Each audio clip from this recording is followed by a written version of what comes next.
제가 새벽 기도 때 지난 2주간 특별 기도 때 말씀을 나눈 일이 있는데 속리산 관광호텔에 아침 식사를 하러 교수 퇴소회 때 가가지고 1층에 내려갔습니다. 한 식당에 갔어요. 근데 메뉴를 보니까 거기 관광호텔이라서 그런지 메뉴에다가 영어로 번역을 해놨더라고요. 그 번역이 기가 막히게 번역되어 있는 걸 하나 발견했습니다. 아침 식사하는 식당이니까 해장국이 있잖아요. 해장국을 번역을 했는데 와, 누가 번역을 했는데 제가 상을 주고 싶어요. 은혜자매 뭐라고 번역됐을 것 같아? 말씀 들었구나. 예. 아이 오프너 숲 그랬더라고요. 그러니까 술 먹고 그 다음날 띵한 상태에서 해장국을 먹으면 눈이 번쩍 뜨인다고, 눈이 열린다고 아이 오프너 숲 그렇게 번역을 했는데 참 재치 있고 또 의미 있게 잘 그렇게 번역을 했구나. 제가 왜 이 얘기를 하냐면 결론적으로 말씀드리면 부활이 아이 오프너입니다. 부활이 구약의 말씀을 보이게 하는 열쇠고요. 예수님이 하신 말씀을 믿게 하는 열쇠이고 또 예수님이 하신 일들을 보게 하는 열쇠이고 신약에 어찌하여 그 많은 제자들이 또 그리스도인들이 죽음을 불사하고 주님을 증거하는 그런 일을 할 수 있었는지를 알고 또 믿게 해주는 아이 오프너가 부활인 줄로 믿습니다. 사실 성경에 보면 부활을 통하지 않고는 예수님을 제대로 알 수 없음이 분명히 드러나고 있습니다. 참 놀라운 일입니다. 구약으로부터 예수님과 또 신약에 이르기까지 예수님께서 하신 말씀이나 구약에 기록된 말씀이 그냥 읽으면 잘 이해가 안 돼요. 그런데 이 부활이라는 열쇠를 집어넣고 딱 열면 신비하게도 그 의미가 새롭게 열리기 시작하는 그런 경험을 할 수 있는 것을 봅니다. 하나님께서는 이 성경을 통해서 이렇게 두꺼운 구약 성경을 통해서 끊임없이 반복적으로 예수님을 보내주시고 우리들의 죄를 위해서 대신 십자가에 죽게 하시고 그리고 사흘 만에 다시 부활하실 것을 이 두꺼운 39권의 성경을 통해서 창세기부터 말라기까지 계속 반복적으로 말씀해 주셨습니다. 그런데 부활을 경험한 예수 부활하신 이후에 제자들이 그 말씀이 그 말씀이구나. 이 눈이 번쩍 뜨여서 그 말씀을 비로소 이해하기 시작을 합니다. 참 놀라운 얘기입니다. 또 그런가 하면 주님께서 친히 오셔서 저기에 있는 저 구약의 예언들이 나에 대해서 예언한 것이다. 그러니 내가 와서 죽고 부활하겠다고 예언했으니 내가 그 말씀대로 십자가에 죽음을 당하고 그리고 사흘 만에 다시 살아날 것이다. 3년 동안 제자들과 주변 사람들에게 반복적으로 계속 집중적으로 가르치고 예고하셨습니다. 근데 참 놀라운 것은요. 제자들이 못 알아들었습니다. 그렇게 반복적으로 얘기했는데도 못 알아들었어요. 근데 부활하신 후에야 그 말씀이구나. 그래서 요한복음 2장 22절에서 죽은 자 가운데서 다시 살아나신 후에야 제자들이 예수께서 하신 말씀을 기억하고 성경과 예수께서 하신 말씀을 믿었더라. 그렇게 말씀하고 있습니다. 여러분 이 제자들이 어떤 제자들입니까? 이스라엘 나라를 회복해서 로마 속국에서 벗어나게 하고 독립국가로서 로마를 물리칠 뿐만 아니라 나아가서는 결국 메시아가 이스라엘 왕국의 왕으로 등극하여 세계의 모든 나라들을 메시아께서 친히 다스리는 왕국을 만드실 거라고 하는 그런 믿음 갖고 자신들의 부모, 처자, 형제, 직업 모든 것들을 다 뒤로 물리고 3년간 전심전력해서 예수님을 좇는 일에 올인했던 제자들입니다. 뿐만 아니라 일반인들은 잘 보지 못했음직한 그런 놀라운 기적과 이사들을 수없이 보았던 사람들입니다.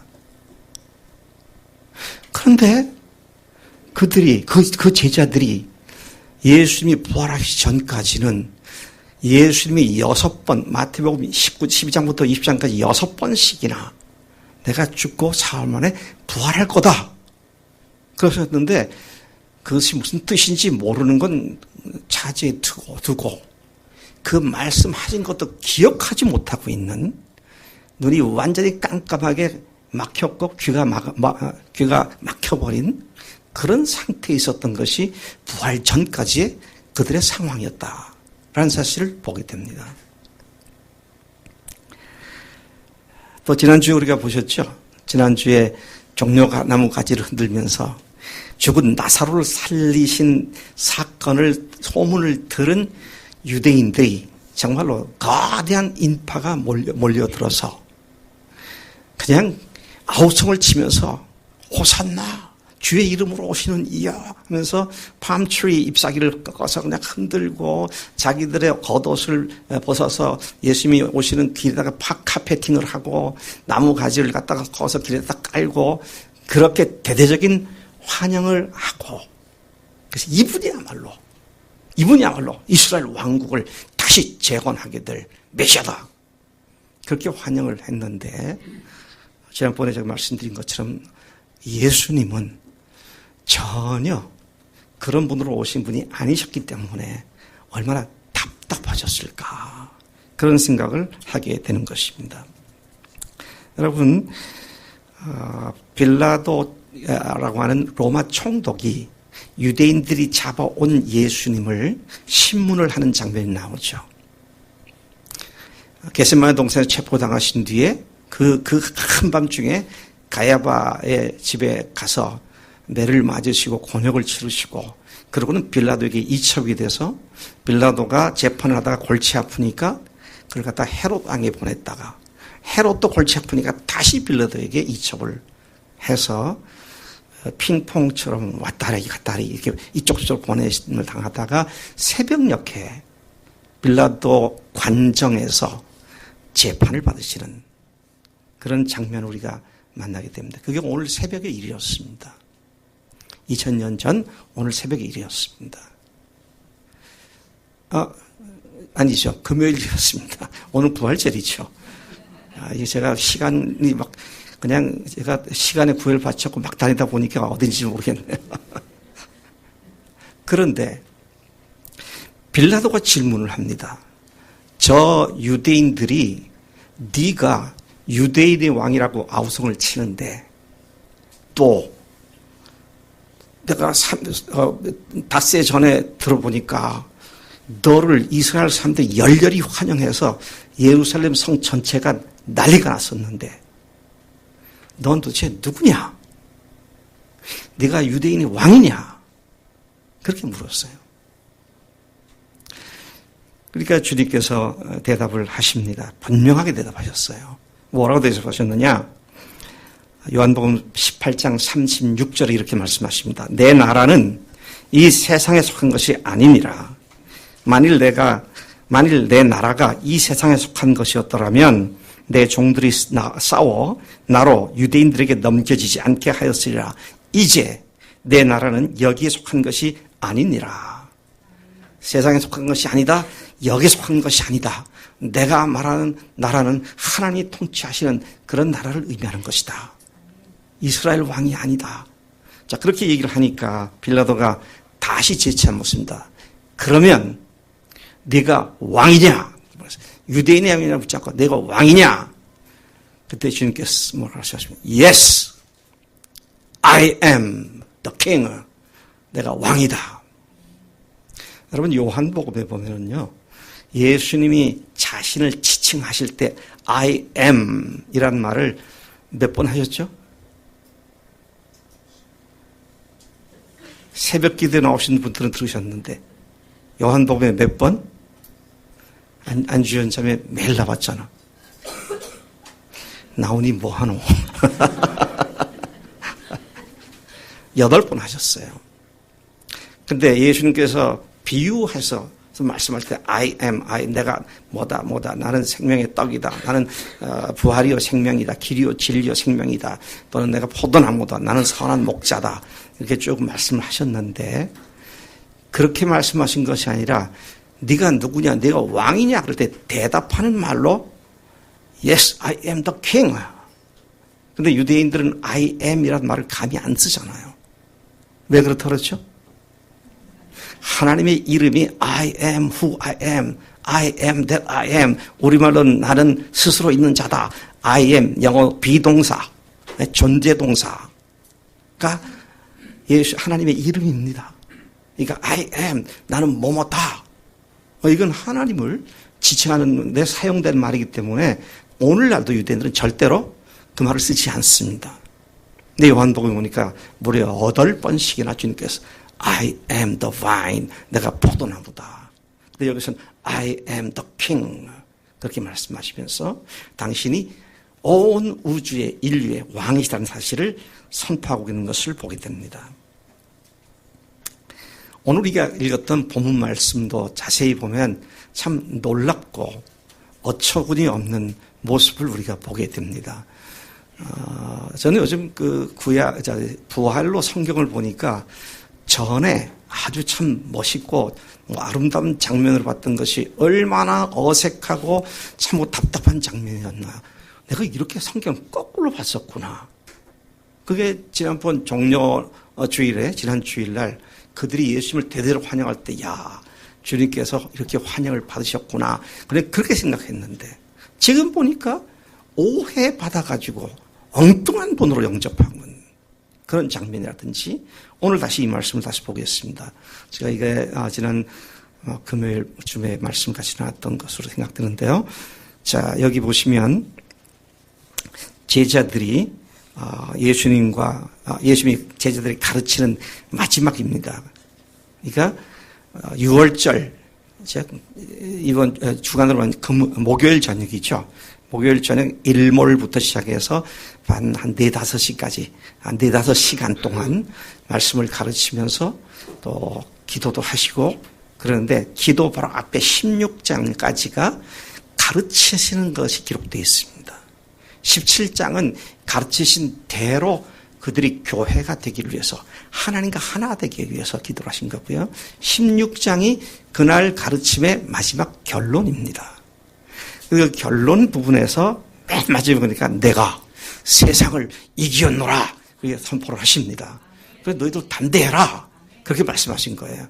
근데 그 앞에 보니까요. 자 보겠습니다. 16장 죄송합니다. 몇 절? 30절입니다. 30절 같이 읽어보겠습니다. 시작. 우리가 지금에야 주께서 모든 것을 아시고 또 사람의 물음을 기다리시지 않는 줄을 아나이다. 이로써 아버지께로부터 나오심을 우리가 믿사옵나이다. 이제야 우리가 알겠습니다. 예수님이 아버지 하나님께로부터 오신 분인 것을 알겠습니다. 하나님께로부터 나오신 분인 것을 알겠습니다. 사실은 예수님께서 3년 동안 이 소리 듣고 덮으셨던 거거든요. 근데 3년간 제자들이 계속 이스라엘 왕으로 생각을 하는 거죠. 그래서 이제 드디어 맞는 말을 합니다. 제 같았으면 예수님 같으면 오래 걸렸다. 3년 걸렸던 너희들. 그래도 그게 어디냐 감사하다. 그랬을 텐데 그 다음 말씀 보면 생뚱맞은 말씀으로 답을 하십니다. 뭐라고 하시느냐? 31절 같이 읽겠습니다. 시작. 예수께 대답하시되 이제는 너희가 믿느냐? 보라 너희가 다 각각 제 곳으로 흩어지고 나를 혼자 둘 때가 오나니 벌써 왔도다. 그러나 내가 혼자 있는 것이 아니라 아버지께서 나와 함께 계시느니라. 여러분 이게 앞에서 믿는다니까 그렇게 믿냐? 근데 너희들 다 놔두고 혼자 놔두고 다 도망칠걸? 예수님께서 인정 안 하시는 어투로 말씀하신 거예요. 우리 다영이가 요즘 은혜가 충만한데 다영이한테 물어보자. 내가 예수님이 하나님이야. 다영이가 날 3년간 쫓아다녔어. 그리고 드디어 당신은 하나님이십니다. 그렇게 딱 고백을 하고 믿었다고 생각한다면 내가 잡혔어. 그러면 어떻게 할 것 같아? 하나님인데?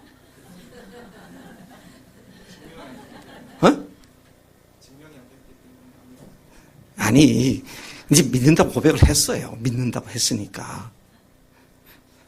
저 어떠지 도망갔을 거라고 하는 게 뭘 아는 소리를 하는 거예요, 지금. 아니, 확실히 하나님이라고 믿었다면 도망갈 이유가 없죠. 잡혔지만 문제없어. 하나님이시니까. 그랬을 텐데 주님께서 뭐라? 나 혼자 안 내빼두고 너 다 흩어진다. 그 말은 그들이 한 말을 액면기도로 받지 않으시는 모습을 말씀하고 있는 걸로 보여요. 물론 주님께서는 며칠 후에 있을 일들을 아시고 그들의 말도 다 받으셨겠죠. 그러나 지금 그 시점에서는 아니라는 걸 아셨던 것이죠. 그리고 바로 이 말씀을 하시고 불과 한두 시간 후에 그들이 다 도망갔고 심지어 베드로는 3번씩이나 예수를 모른다고 부인을 한 것이죠. 야, 믿는다 고백했는데 주님께서 오케이 됐다가 아니라 믿는다고? 아니 너희들 오늘 나 다 도망칠걸? 그렇게 말씀하시는 것으로 이 말씀이 이해가 된다는 것입니다. 자, 여러분, 결국은 뭡니까? 아까 다영이가 이미 벌써 대답을 한 것 같은데, 아무리 믿는다고 하더라도요, 안 믿는다 하더라도, 부활을 통하지 않고는 그분을 제대로 알 수 없고 믿을 수 없다라는 사실을 지금 이런저런 케이스를 쭉 들어서 제가 말씀을 드리고 있는 것입니다. 그랬던 그들이었는데 언제 예수님을 하나님으로 제대로 알고 믿게 되었습니까? 부활하십니다. 부활하신 후에야, 영광을 받으신 후에야, 그래서 후에야란 말이 나와요. 후에야라고, 후에가 아니라 후에야라는 말은 비로소 그제서야. 부활하신 그때, 그 시점에 비로소 그들이 예수님이 누군지를 확실하게 알고 믿게 되었다. 그렇게 말씀을 하시는 것입니다. 오늘도 마찬가지입니다. 제자들 얘기만이 아닙니다. 여러분, 우리가 여러 가지로 예수님을 믿고 또 구원받았다고 말할 수 있습니다만은 그것이 부활로 확증이 되지 않으면 언제든지 흔들릴 수가 있어요.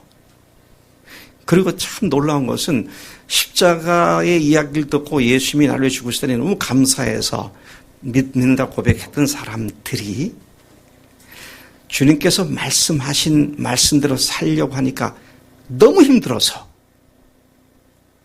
예를 들면 하나님을 목숨을 다하여 힘을 다하여 정성을 다하여 주 너희 하나님을 사랑하라 하셨으니 이것이 크고 첫째 되는 계명이요, 둘째는 그와 같으니 내 이웃을 내 이웃같이 사랑하라. 예수님 거기다 하나 더 높이셔가지고 내가 너희를 사랑같이 너희도 서로 사랑하라 그러셨잖아요. 그러면 그렇게 우리가 살 수 있습니까? 없습니까? 없지만 또 말씀이니까 살려고 노력해야죠. 이게 문제라는 겁니다. 대원 형제한테 물어보자. 목숨 다해서 주님을 사랑할 수 있어? 이렇게 나오는 거, 이렇게 나온 거예요. 부활을 통해서 주님을 확실하게 알게 되니까 주님 앞에서 그 믿음을 갖게 되는 거라고요. 야, 성경에 못하고 싶은 게 아니라 하기 어려워 보이는 말씀이 너무 많잖아요. 근데 그게 되어지는 겁니다. 어떤 믿음에서요, 부활의 뿌리를 두고 십자가를 바라볼 때 다 보이기 시작하고, 이게 가능한 거구나. 그렇게 성경이 딱 열리기 시작하는, 하나님의 말씀이 내 것으로 바뀌기 시작하는 그런 믿음 가운데 들어가게 하는 것이 부활의 열쇠인 줄로 믿습니다. 그러니까 눈을 뜨게 하는 것이에요. 그러니까 부활은 뭐다? 아이 오프너가 되는 겁니다. 아이 오프너가 되는 거예요. 자, 먼저 구약의 말씀이, 성경 말씀이 눈에 보이기 시작을 합니다. 참 재밌는 것은요, 아까 이미 제가 소개했습니다마는 예수께서 죽은 자 가운데서 다시 살아나신 후에야 성경 말씀이 믿어졌다는 거예요. 구약, 여기서 말하는 구약이잖아요. 구약 말씀이 믿어졌다. 또 성령께서 마가 다락방에 강림하셨을 때 베드로가 성령에 충만해서 나가서 복음을 외치기 시작하잖아요. 부활을 외치기 시작합니다. 근데 그가 뛰쳐나가서 부활을 증거할 때 부활을 증거하는 구절로 구약 성경을 인용합니다. 혹시 누가 기억하세요? 구약 어디를 인용했는지? 시편 16편 9절입니다. 예, 부활하신 주를 만나고 난 뒤에 50일밖에 안 지났어요. 근데 구약이 다시 보이기 시작하는 거야. 그 말씀이 그 말씀이구나. 그래서 그가 인용해와서 기록한 것이 사도행전 2장 25절부터 27절까지 기록되어 있습니다. 제가 한번 읽어보겠습니다. 다윗이 그를 가리켜 이르되, 그는 예수님입니다. 내가 항상 내 앞에 계신 주를 배웠으며 나로 요동하지 않게 하기 위하여 그가 내 우편에 계시도다. 그러므로 내 마음이 기뻐하였고 내 혀도 즐거워하였으며 육체도 희망에 거하리니 이는 내 영혼을 음부에 버리지 아니하시며 주의 거룩한 자로 썩음을 당하지 않게 하실 것이미로다. 부활하신 후에 예수님을 베드로가 보니까 이게 16편 9절 말씀이 이게 예수님에 관한 얘기구나. 그러면서 그가 사도행전 2장에서 뭐라고 말하면 이것은 다윗 자신에 관한 얘기가 아니다. 다윗도 선지자 중에 한 사람이었는데 다윗에 관한 얘기가 아니라 예수님에 관한 얘기다. 이것이 다윗에 관한 얘기가 아닌 분명한 증거는 오늘 우리에게 다윗의 묘가 그대로 있지 않느냐. 이건 예수님에 관한 얘기다.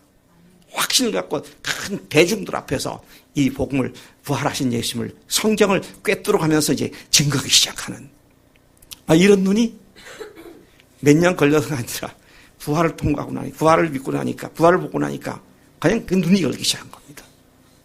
눈이 열렸다. 영어로 아이 오프닝이 됐다. 야, 이게 왠지 예감이 좋아요. 앞으로 아이 오프너가 이게 유행어가 되겠구나. 야, 이 눈이 열리니까 뭐 새로운 세상이 시작되는 겁니다. 제가 70년 교회 생활했잖아요. 근데 요즘 성경을 보니까 성경이 다시 보이는 게 굉장히 많아. 그래서 이 말씀이 그 말씀이었네. 눈이 번쩍 떠져. 제 눈도 제 눈도 아이 오픈드가 돼가지고요.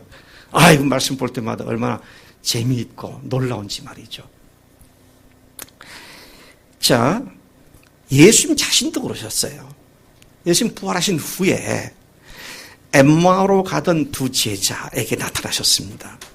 그래서 그들에게 모른 척하고 접근해가지고 당신들 무슨 얘기하고 있느냐. 그러니까 이 두 사람이 당신 뭐 예루살렘에서 최근에 된 일 모르냐.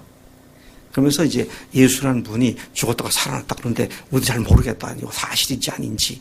그랬더니 예수님께서 선지자를 통해서 하신 말씀을 더디 믿는 자들아 책망하시면서 뭐라고 그러십니까? 모세의 글과 선지자의 글과 시편에 이게 뭡니까? 모세의 글과 선지자의 글과 시편 이게 뭐예요? 구약 성경을 얘기하는 겁니다. 성경에 그리스도가 그렇게 될 거라고 말하지 않느냐? 그래서 자세히 성경 말씀을 쭉 풀어서 말씀해 주셨어요. 그게 너무 그들이 놀라웠습니다. 저녁에 도착을 했을 때 식사 같이 하시자고, 오늘 밤에 여기서 주무시자고. 그래서 모셔 들어가지고 예수님인지 몰랐어요, 아직도. 근데 식사하는 자리에서 축복 기도를 하실 때에 눈 떠진 겁니다. 이분이 부활하신 예수님이시구나. 와, 예수님께서 구약을 쭉 설명해 주신 뒤에 축복 기도하시니까 그때서 눈이 번쩍 떠지는 거잖아요. 그래서 그들이 흥분해가지고 어떻게 합니까? 그 밤에 다시 예루살렘으로 쫓아 올라갑니다. 그 11 제자들이 모여있는 자리에 가고 우리가 예수님 부활하신 지 만났다고, 엠마오로 가는 길에 이렇게 만났다고, 그분이 부활하셨다고 그러고 막 흥분하고 있는데 예수님께 또 딱 나타나셨어요.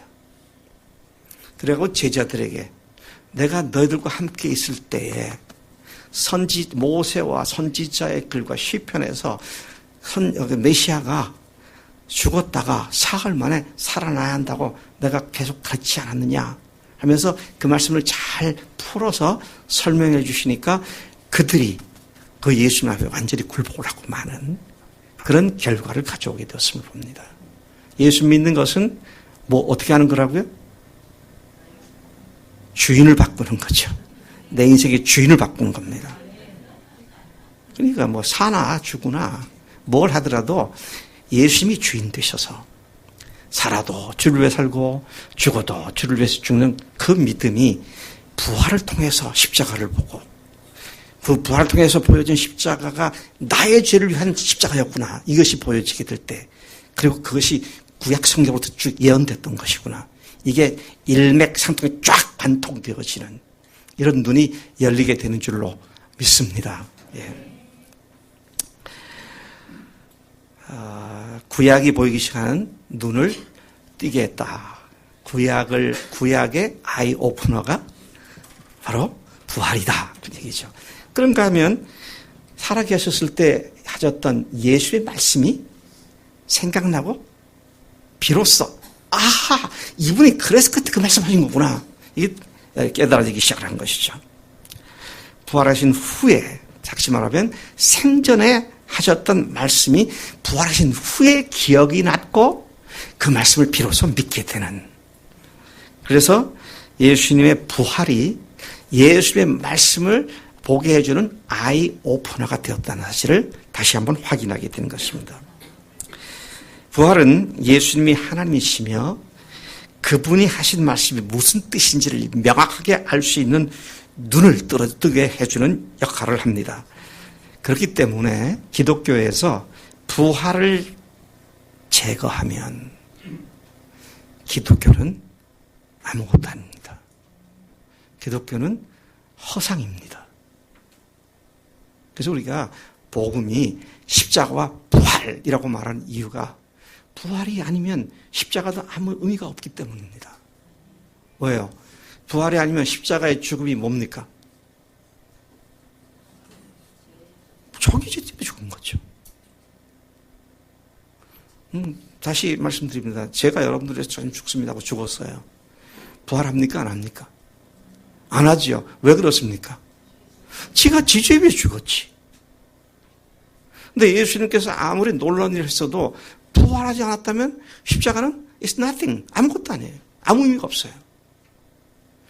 그래서 이 마귀란 놈이 기독교가 완전히 힘쓰지 못하게 만드는 작전을 구사해온 것 중에 상당히 성공을 거둔 것이 부활에서부터 기독교인들의 신앙의 초점을 다른 데로 옮기게 만드는 것이었습니다. 여러분, 우리가 신앙의 초점이 십자가에서 부활까지 가지 않으면 구원은 받았을지 모르지만 정말로 주님께서 우리에게 말씀하신 것을 제대로 알고 믿고 순종할 수 있는 그런 힘이 없어요. 그래서 여러분, 제가 그걸 오랫동안 경험했잖아요. 저는 대학교 2학년 때 처음 복음을 받을 때부터 예수님이 주님이시구나. 그걸 제가 처음부터 구원학교를 갈 때부터 알았습니다. 그리고 주변 사람들 보니까 예수님을 구세주로는 믿는데 주님이라 그러면 다들 힘들어 하더라고요. 그래서 제가 더 열심히 신학생들에게도 예수님이 구세주일 뿐 아니라 구주일 뿐 아니라 주님이시다. 거기에 관한 성경 구절을 다 대고 열심히 얘기했고, 또 제가 초청되는 교회마다 가서 계속 그걸 강의하고 설교하고 그렇게 했는데, 처음에는 그런 말을 잘 안 듣다가 들으니까 은혜 받았다 그러더라고요. 근데 2번, 3번 듣고 나니까 그 다음에 저를 초청을 안 하더라고.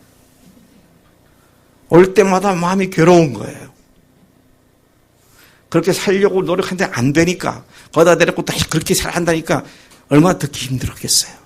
그래서 제가 알게 된 건 아무리 옳은 말이라 하더라도 안 되는 사람한테 자꾸 얘기하면 이게 율법이 되는 거구나. 그걸 알게 되었어요. 근데 부활하신 주님 앞에 이분이 하나님이시구나. 이분이 죽으신 것이 나의 죄 때문이구나. 이게 분명해지게 되니까 그냥 주님 앞에 굴복하고 나니까 놀랍게도 그것이 되어지기 시작하는, 그것이 단순 논리가 아니라 성령님을 보내주셔서 부활이 뭔지를 알게 하셨고 그 부활을 통해서 성경 전체를 꿰뚫게 하시는 그런 아이 오프닝을 우리 가운데 시작하셨기 때문에 그 일이 가능한 줄로 믿습니다. 부활을 통하지 않고는 성경 말씀도 예수의 말씀도 보이지 않고 들리지 않는다는 말인 것입니다. 여러분, 제가 이렇게 설교를 이렇게 다른 분들의 설교를 들어보면 어떤 설교는 참 어떻게 이렇게 잘 말씀을 잘 전하나, 참 여기에서 어떻게 이런 교훈을 뽑아내나 감탄하게 되는 그런 설교들이 많이 있어요. 근데 다 듣고 나서 제 마음속에 속에서 올라오는 질문이 있습니다. Then how? 그러면 어떻게 그렇게 살까? 그렇게 살 수 있는 힘이 없어요. 모르면 차라리 속이 편하지. 알고 난 뒤에 안 지키면 그게 더 힘든 거죠. 좋은 설교를 들었는데 그게 살 수 있는 힘이 없는 거예요. 근데 예수님이 죽으시고 부활하셨다는 이 복음 메시지가 날이 갈수록 우리 가운데 새로운 힘을 주고 우리 영적 에너지의 소스가 된다는 사실이 얼마나 놀라운 것인지 말이죠. 여러분, 제자들이 부활하신 예수를 만난 뒤에 주님을 위해서 그야말로 목숨까지 다 걸었잖아요. 노력하다가 또 쓰러지고 노력하다가 쓰러지고 그랬을까요? 부활 전에는 베드로가 한두 시간 전에 큰 소리 쳤다가 한두 시간 후에 바로 넘어졌습니다. 근데 부활하신 후에는 그가 평생 동안 넘어지지 않았어요. 예수님이 부활하셨던 사실이 완전히 모든 것을 되돌아볼 수 있는 눈을 열어주었고, 그리고 그분이 누구신지를 확실히 알았기 때문에 더 이상 뒤로 물러갈 이유가 없게 된 줄로 믿습니다. 여러분, 예수의 말씀을 생각나게 했다. 근데 지난주에도 그랬잖아요. 지난주에도 예수님이 우스꽝스럽게도 삐뚤삐뚤 낙이 타고 이렇게 비틀거리는 낙이 타고 입성하시고, 그래서 그날 제가 그런 얘기 했는지 모르지만 왕으로 입성하는 사람이 나귀를 타고 또 사람을 한 번도 태워보지 않은 어린 나귀를 타고 입성하는 모습을 늘씬하게 다리가 쭉쭉 빠진 백마를 타고 있는 로마 군인들을 볼 때 어떻게 생각하실까요?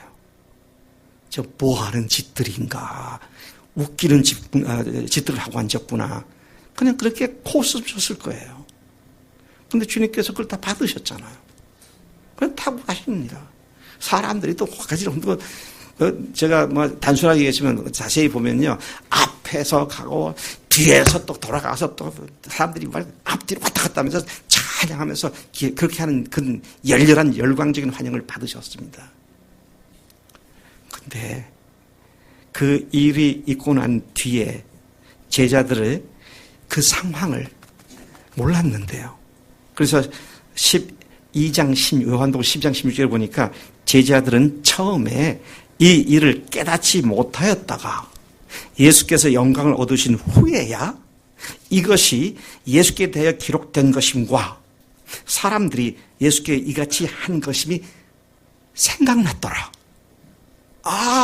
그때 그 일이 그거였구나. 그 말씀을 성취하기 위해서 그렇게 하셨구나. 이게 생각이 났다는 거잖아요. 예수님이 하신 일들이 이 부활로 열쇠가 되어가지고 의미를 알게 되고, 그것을 그때 깨달은 말을 기록해서 오늘 우리에게까지 전달해주고, 그런 놀라운 역사가 일어나는 것을 봅니다. 여러분, 부활하신 예수님, 예수의 부활은 구약을 볼 수 있는 아이 오프닝을 하고요, 예수님의 말씀을 알 수 있는 아이 오프닝을 해주실 뿐만 아니라 내가 그 누군지를 알게 해주는 아이 오프닝을 합니다. 내가 왜 사는지, 내가 뭘 해서 살아야 하는지, 내가 누군지, 이것을 보게 해주는 눈을 열어주더라고요. 자, 제가 다시 설명을 드리겠습니다. 부활을 하신 예수님을 딱 보니까, 부활하셨네? 와, 그럼 이분이 하나님이시네? 그럼 십자가를 보니까, 부활을 통해 십자가를 보니까, 하나님이 죽으셨네? 하나님이 왜 죽으셨어? 내 죄 때문이네? 그래서 부활로 시작된 십자가를 보니까 내 죄가 생각나기 시작한 겁니다.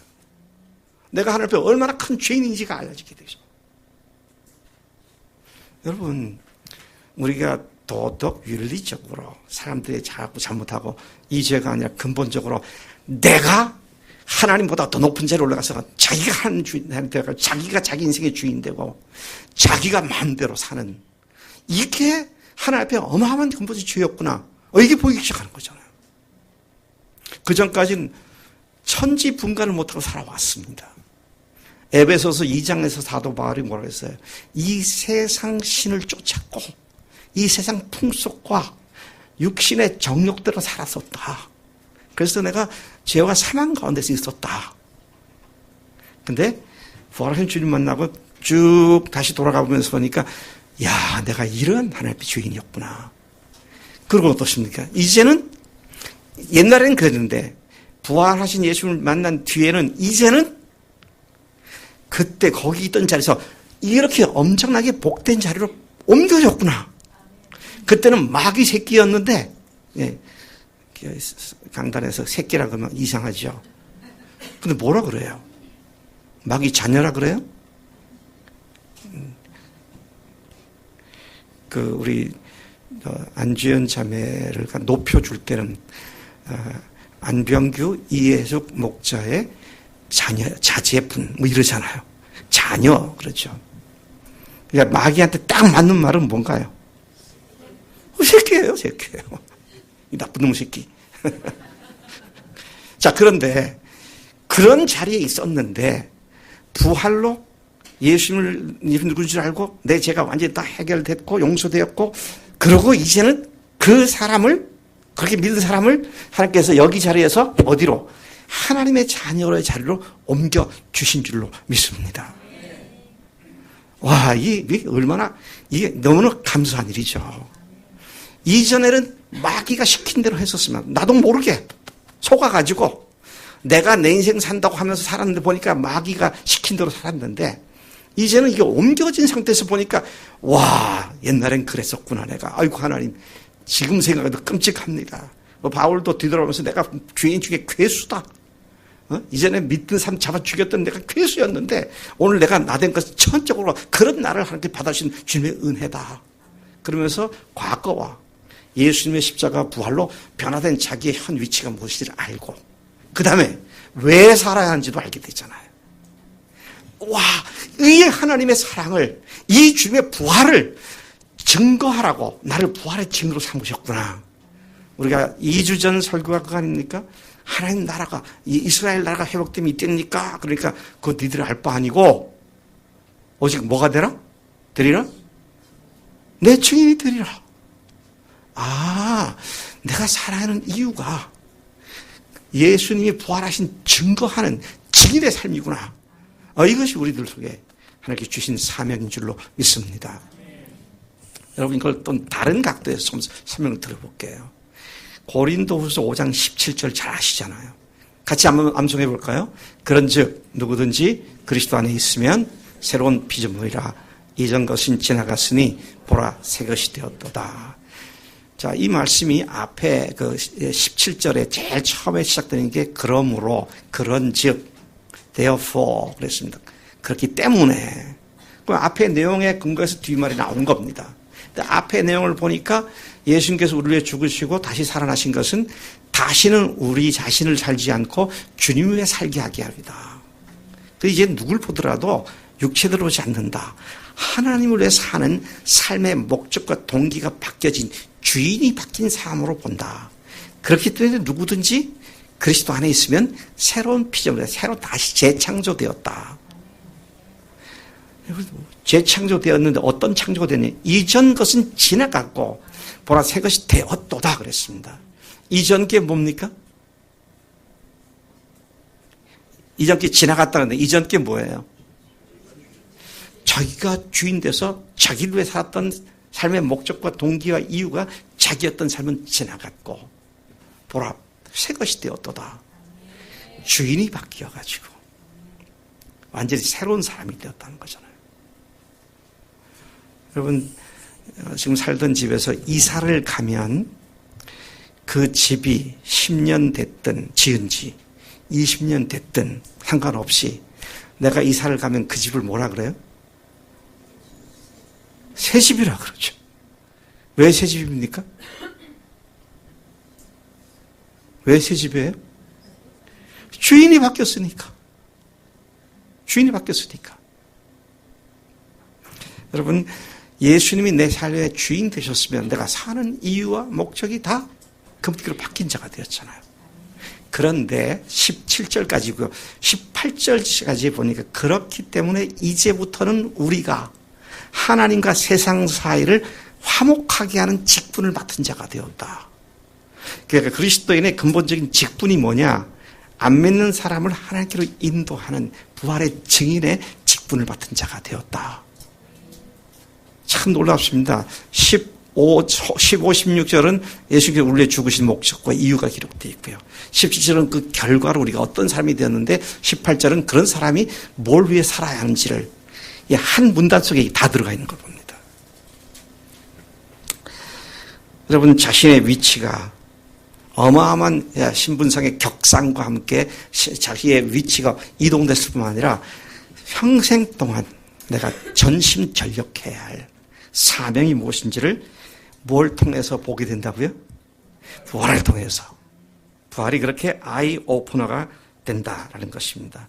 주님께서는 마지막 승천 직전에 하신 명령, 부활하신 후에 승천 직전까지 하신 명령 중에 사복음서에 똑같이 반복해서 기록된 것이 있습니다. 마태복음 28장 19, 20절에서는 그러므로 너희는 가서 모든 민족으로 제자를 삼아 그렇게 말씀하셨어요. 침례를 주고 가르쳐 지키게 하라 그랬고요. 마가복음 16장에서 너희는 온 천하에 다니며 만민에게 복음을 전파하라 그렇게 말씀하셨고 또 누가복음에 이어서 역시 누가가 쓴 사도행전 1장 8절에는 오직 성령이 너희에게 임하시면 너희가 권능을 받고 예루살렘과 온 유다와 사마리아와 땅끝까지 이르러 내 증인이 되리라. 요한복음에서는 부활하신 주님께서 나타나셨을 때 아버지께서 나를 세상에 보내신 것 같이 나도 너희를 세상에 보내노라. 그래서 이제는 우리가 세상에 살지만 세상에 속하지 않고 하나님께 속한 자로서 세상 속에 들어가서 하나님께로부터 보내심을 받은 자로서의 삶을 사는 자들이 된 줄로 믿습니다. 그래서 예수님이 선교사예요. 선교사, 보내심을 받은 자란 말입니다. 네? 선교사가 보내심을 받은 자입니다. 우리가 다 선교사인 줄로 믿습니다. 내일 우리 세 사람이 네팔을 향해서 가지만 우리 교회 전체가 함께 그곳으로 가는 기도로 동참해서 가는 그런 보냄을 받는 날인 줄로 믿습니다. 여러분 이것이 부활로부터 쫙 일목요연하게 보이기 시작하니까 와 성경 말씀이 이게 불가능하거나 힘든 것이 아니구나. 그래서 우리의 청년들 이렇게 간증하는 거 보면 너무 신나고요. 목장에서 파이어니어 셀에서 목요일 오전, 목요일 저녁, 또 금요일 오전 거기서 이제 얘기하는 걸 좀 들어보면 와 이분들이 이렇게 바뀌고 있구나. 이거 된다고 믿고 선언하는구나. 그래서 제가 저한테 뭡니까 그 간증문을 보내면 종종 이렇게 살기를 위해서 기도합니다라는 것을 제가 가로를 치고 이렇게 살겠습니다. 이렇게 살게 해주셨음을 믿습니다. 단순히 타령조나 한탄조가 아니라 선포하는 그런 간증이 주님이 죽으시고 부활하셨기 때문에 우리에게 이루어지는 줄로 믿습니다. 가능성을 주신 것이 아니라 실제를 주셨기 때문에. 여러분, 인류 역사상 죽고 부활한 사람은 오직 예수님밖에 없습니다. 앞으로도 없습니다. 그분 밖에 누구도 부활하지 못했습니다. 그래서 주님께서 당신의 하늘로부터 온 표적을 좀 보여달라. 그러니까 하신 말씀이 뭐예요? 요나의 표적밖에 없다. 부활의 표적밖에 없다. 부활의 표적밖에 없으니까 부활의 표적을 통해야만 예수님이 누구신지 정확하게 알 수 있게 되고 성경도 보이고 내가 누구인지도 보게 되고 이 모든 것이 열리게 되는 부활이 그야말로 뭐다? 아이 오프너다. 어떻게 유행어가 될 것 같지 않습니까? 기도하겠습니다. 하나님 아버지 감사합니다. 주님께서 오셔서 죽으시고 부활하셔서 그 누구도 흉내낼 수 없는 확실한 증거 주신 것 감사합니다. 하나님이 오셔서 죽으셨습니다. 하나님께서 다시 살아나셨습니다. 이 믿음을 가지고 날마다 부활하신 주님을 되새기며 이 부활의 승리가 우리에게 영원히 보장된 것을 감사합니다. 하나님, 이 믿음으로 주님 모든 성경 말씀과 기독교 신앙에 난해했던 것들이 다 풀려지는 놀라운 축복이 우리에 이루어진 줄로 믿습니다. 감사하고 예수님의 이름으로 기도드렸사옵나이다. 아멘. 아멘.